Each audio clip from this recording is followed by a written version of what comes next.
For Action News, I'm Anna Samovska. Some encouraging news today on perhaps one of the most important diseases. A new study shows a simple blood test has some power to detect early onset of Alzheimer's disease. The study involved 525 healthy people aged 70 or older who underwent a full blood exam and neurocognitive tests. During the study, 74 of the people slipped into dementia or mild Alzheimer's disease. Researchers compared their blood to the blood of people who remained mentally sharp. They found those who later in life developed dementia started out with low levels of a series of 10 lipids compared to the other patients. Those findings, of course, could play a key role in finding a cure for the disease.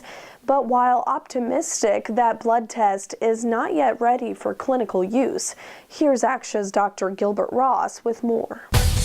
The press release issued by the researchers seemed to be a little overly enthusiastic and optimistic. They said something about a 90% predictive value, but the actual statistical analysis was much more sanguine, let's say, saying that it has about a 35% predictive power, which, while a lot less than 90%, and not really a good test for routine screening by any means, although I'm afraid a lot of people will start demanding this panel without any good use for it at this time.